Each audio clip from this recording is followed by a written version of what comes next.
The second strategy used by the media is that they pick up verses of the glorious Qur'an and they quote them out of context. And one of the verses that the critics of Islam, they quote out of context is they say, the Qur'an says that wherever you find the mushriks, kill them. If you open the glorious Qur'an, Allah subhanahu wa ta'ala does say in the glorious Qur'an, in Surah Tawbah chapter number 9, verse number 5, فَقْتُلُوا الْمُشْرِكِينَ حَيْثُ وَجَدْتُمُوهُم, that wherever you find the mushriks, kill them. But it is out of context. For the context, you will have to go to the first few verses of Surah Tawbah.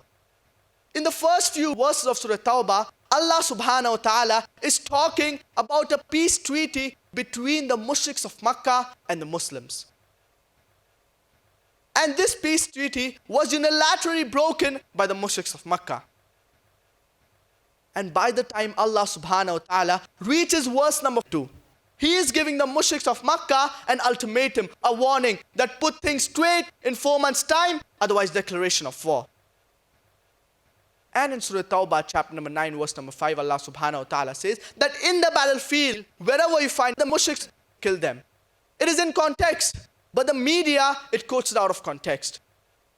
For example, if there's a war going on between USA and Vietnam, and the American president, he tells his soldiers that wherever you find a Vietnamese in the battlefield, kill them. Today, if I say that the American president is saying that wherever you find a Vietnamese, kill them today, I would make him sound like a butcher. It is in context. It is in the battlefield that wherever you find a Vietnamese, kill them.